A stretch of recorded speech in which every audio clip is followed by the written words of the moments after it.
여러분 안녕하세요. 기자왕 김기자 채널 김태현입니다. 오늘은 충청남도 개발공사 소위 충개공이라고 하죠. 이 충개공이라는 단어를 들으면 약간 과거에 유행하였던 충공갱 이런 게 생각나는데요. 정말 충격과 공포가 아닐 수 없는 사건이 이 충개공에서 일어나서 오늘은 그 이야기 한번 설명을 해보고자 합니다. 충개공에 대해서 잘 모르시는 분들을 위해서 살짝 설명을 드리자면 2007년 충개공은 충청남도의 지방 공기업인데요. 내포 신도시 건설 사업을 목적으로 원래 탄생을 했습니다. 물론 대부분의 공기업이 그렇듯이 어떤 목적으로 탄생을 했다고 해서 그 목적이 달성됐다고 해체되는 건 아니죠. 지금은 그 내포 신도시 이제는 목적이 달성됐지만 지금은 공공복리 증진과 도민의 복지 이런 걸 위해서 존재를 하고 있다고 해요. 열심히 활동을 하고 있다고 합니다. 어쨌건 그 충개공은 충청남도 내 각 지역의 도시개발 사업 및 산업단지 조성, 분양, 공공시설물 건축 사업 등등을 한다고 하는데요. 밖에서 보기에는 그냥 철밥통 공기업이 아닌가 싶은 생각도 듭니다. 너무 막말이었나요?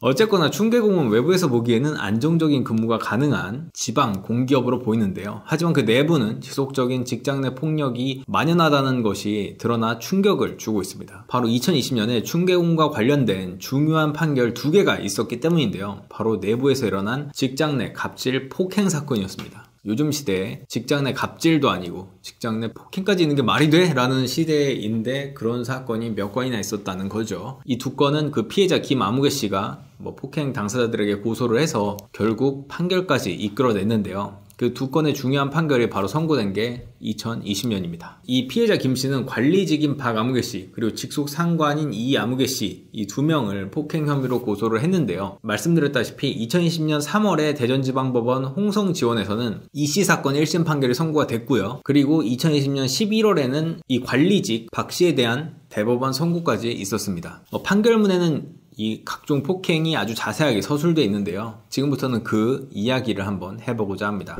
직장 내 갑질 폭행 피해자인 이 김아무개 씨, 이분은 2013년 7월 9일에 충개공에 입사를 했습니다. 그는 서울 지역의 대학에서 토목공학과를 전공하고 설계사로 일하다가 안정적인 기업에서 일하고 싶다는 꿈을 품고 공개 경쟁 채용에 응해서 결국 합격까지 했습니다. 당시 경쟁률은 대단히 높았고요. 약 300대 1을 뚫고 청운의 꿈을 품고 입사를 한 거죠. 큰 뜻을 품고 입사한 충개공. 그러나 처음부터 회사 내 분위기는 그렇게 좋지는 않았다고 합니다. 여러모로 좀 험악스러운 분위기, 서울에서 느꼈던 분위기와는 전혀 다른 완전히 외지인으로서 한 명의 타인으로서 존재하는 것 같은 느낌과 싸늘한 시선 그리고 좀 더 폭언 욕설이 일상화된 회사 분위기, 이상함을 느꼈죠. 근데 판결문까지 나온 사건은 지금 몇 건이 있는 거고요. 그 전부터 좀 이런 사건들은 계속 있어 왔다고 합니다. 판결문에 정확히 박혀있는 그 사건을 얘기를 드리겠습니다. 2016년 3월이었어요. 직속상관인 이씨와 관련된 사건입니다. 2016년 3월 15시경 이 충개공 7층 직원 휴게실에서 피해자 김씨는 문화재 발굴 사업 예산 신청 문제로 이견이 있었다고 합니다. 회사가 당연히 토론도 있고 이견도 있는 게 당연한데 이게 말다툼을 하게 됐는데요. 이게 좀 심각해졌다고 합니다. 이 직속상관인 이씨는 김씨가 상급자인 자신의 의견을 따르지 않는다는 이유로 화가 머리끝까지 났고 이씨는 손으로 김씨 멱살을 잡은 다음에 무릎으로 피해자의 복부를 가격을 했습니다. 그 충격으로 김씨는 바닥에 쓰러져 버렸고 이씨는 충격으로 바닥에 쓰러진 김씨 상체를 발로 밟아버렸다고 합니다. 더 큰 문제는 많은 회사 사람이 이 사건을 목격하거나 알게 되면서 김씨는 정신적으로 상당한 고통을 겪게 됐다는 건데요. 이 재판부는 폭행의 정도 및 방법, 피해자가 이 사건 범행 등으로 상당한 육체적, 정신적 고통을 입었고 현재도 그로 인한 후유증을 겪고 있다며 직속 상관인 이씨가 범행을 반성하는 모습을 보이지 않는 점 등을 고려해 벌금 300만 원을 선고했습니다. 관리직인 박씨 사건은 2020년 11월 12일 대법원 판결까지 선고됐습니다. 1심, 2심을 거쳐서 대법원 판결까지 그 판결이 확정이 된 건데요. 1심 판결문하고 2심 판결문을 보면은 아주 자세한 내용을 알 수 있습니다.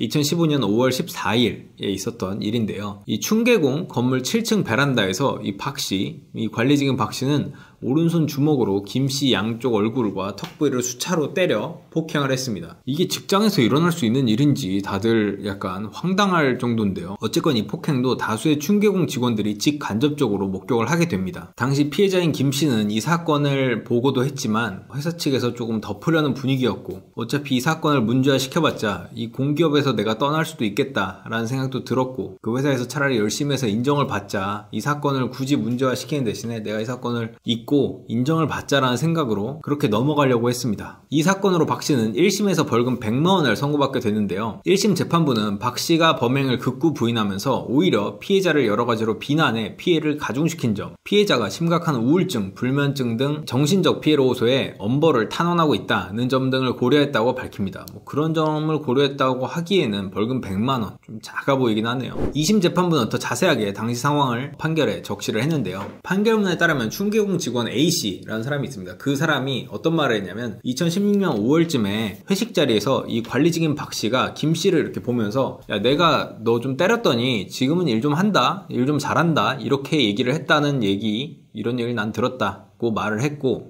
이런 말을 비춰봤을 때는 그 피해 사실이 있었다라고 생각을 해볼 수 있는 거죠. 또 다른 직원 B씨도 당시 피해자가 주저앉아 우는 것을 봤다고 증언을 했고, 베란다에 있던 사람에게 폭행 사실도 들었다고 밝혀서 폭행 사실이 없다고 부인하는 박씨, 관리직 박씨의 말이 신빙성이 없다고 말을 했습니다. 2015년, 2016년 사건이 이제 판결을 나게 된 것은 여러 가지 복합적인 일이 있었던 건데요. 당시의 사건 직후에는 김 씨도 상부에 이런 얘기를 보고를 했지만 쉬쉬하는 분위기였고, 김 씨도 그냥 내가 이거 잊고 여기서 인정을 받자, 내가 더 열심히 하자, 내가 여기서 이거 밝혀봤자 내가 이 회사를 떠나게 될 수도 있겠다라는 생각에 그냥 덮어두고 잊으려고 했던 것도 있었습니다. 하지만 김 씨는 그 사건을 잊고 너무 열심히 일을 했지만 그럼에도 불구하고 그때 생각이 자꾸 나고 그 기억이 자기를 굉장히 괴롭혔다고 합니다. 결국은 그 회사에 더 이상 있기가 힘들었고, 그 정신적 충격의 영향으로 결국 김 씨는 2016년 6월에 충계공을 떠나게 됩니다. 이후에도 김 씨는 다른 회사에 가도 당시 상황이 떠오르곤 해서 불면증과 우울증을 겪게 됐다고 합니다. 결국 정신과 치료까지 받았지만 별 차도가 없었다고 합니다. 2018년 10월 김 씨는 결국 두 사람을 고소할 준비를 합니다. 김 씨가 결국 고소할 마음을 먹게 된 건 몇 가지 있는데, 그 중에 대표적인 게 어떤 사람이 자신에게 그런 말을 했다고 해요. 사필 규정이라고, 결국 그 사람이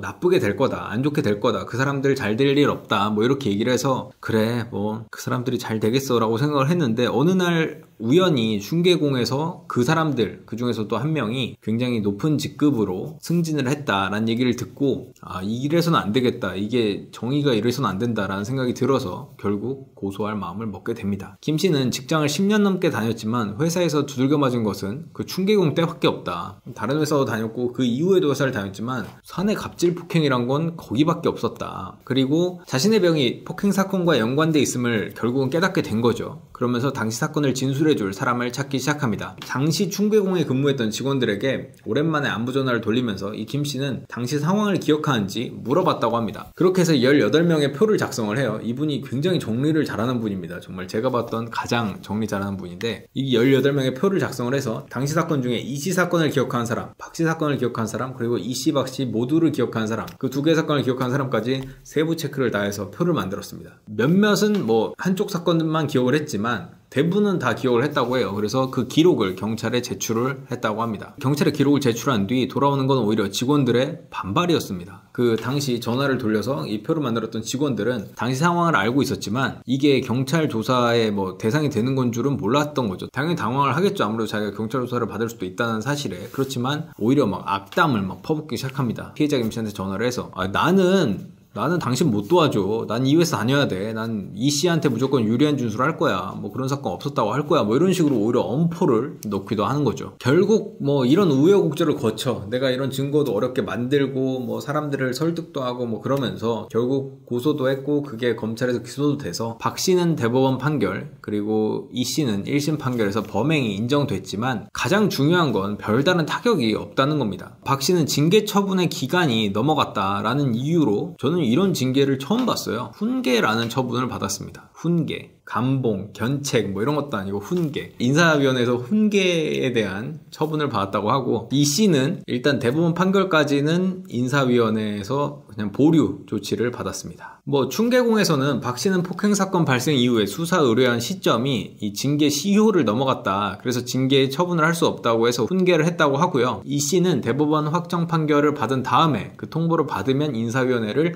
다시 열겠다고 말을 했습니다. 그런데 사실은 공기업이 의제공무원이라고 해서, 이게 공기업도 아니고 사실은 거의 공무원이거든요. 의제공무원이라고 해서 뭐 사실상 공무원이다 뭐 이런 것 같은데, 왜냐면 이게 충청남도에 있는 공사를 이렇게 설계하고 뭐 이러는 곳이라서 거의 사실상 공무원이나 다름없는데, 그리고 실제로 충계공 인사 규정을 봐도 충계공 인사 규정 38조 직위 해제에 관련된 그 규정이 있으면 거기에는 형사사건으로 구속되거나 기소된 자는 직위를 해제한다고 되어 있습니다. 그런데 1심 판결까지 나왔는데 대법원 판결을 또 기다리겠다? 좀 이상하지 않나요? 또한 충계공 징계 및 포상 시행 내규 제7조에서도 기소유예 및 공소제기 결정이 되면, 그러니까 지금 1심 판결하고 상관없이 공소만 제기되면 일단은 직위 해제가 일관성 있게 이렇게 써져 있는 거예요. 그런데 1심 판결이 났는데도 뭐 조치를 전혀 취하지 않고 있는 거죠. 그래서 공소만 제기돼도 직위 해제된다는 기존 규정과는 사뭇 다른 상황이라고 볼 수 있습니다. 이런 충남 지역 의원실 쪽에 물어봤어요. 그래서 이게 도대체 좀 무슨 일인가? 충청남도 개발공사는 어떤 곳입니까? 뭐 이런 식으로 물어봤더니, 충청남도 개발공사를 피감기관으로 이제 있었던 이 국회 관계자는 지방 공기업은 기본적으로 제 식구 감싸기 등 서로 챙겨주기, 밀어주고 이런 문화가 만연해 있다고 합니다. 그래서 서로 또 한 달에 건너면 또 다 아는 사이래요. 그래서 뭐 왜 그래요? 뭐 이런 식인 거죠, 사실. 그래서 또 지방 공무원, 공기업 특성상 도청에서 또 한 달에 건너면 이거 알고, 뭐 여기도 다 옆부서도 한 달에 건너면 다 알고 끈끈할 수밖에 없다. 그래서 그 공기업 특성상 직장 내 결혼이나 중매 뭐 이런 게 있으면서 더 한 달에 건너가 아니라 이제 그냥 같이 이렇게 다 알게 되고, 이런 혼맥이라고 하죠. 혼맥까지 늘어난다고 합니다. 이 충계공은 충청남도 청에서 낙하산으로 내려가는 곳이라 특히 더욱더 다 아는 사이인데 여건상 냉정한 징계가 나오기 힘들다고 말을 했습니다. 어쨌건 이분도 근무를 못해서 맞은 게 아닌데 과거에 도지사 표창을 받기도 했는데, 이분도 그래서 이 말에 동의를 하는 게, 아까 국회 관계자의 말에 동의하는 게, 인정받기 위해 미친 듯이 일했지만 서울에서 온 나는 폐쇄적인 지방사회에서는 외지인이었을 뿐이다라고 호소를 했습니다. 이분을 또 모셔서 한번 인터뷰하는 기회도 있을 것 같습니다. 어쨌건 피해자 김 씨는 2019년 3월 박 씨와 이 씨 그리고 충계공을 상대로 민사소송을 제기한 상태인데요. 그 소송 내역도 나중에 결과가 나오면 또 소개해드리도록 하겠습니다. 오늘은 충계공의 추악한 갑질 폭행 사건, 그리고 전혀 사과하지 않는, 인정하지 않는 이 박 씨와 이 씨 그리고 충계공의 이야기였습니다. 오늘은 여기까지 할까요? 끝! 구독, 좋아요, 알림 설정까지 부탁드립니다. 20만 가자!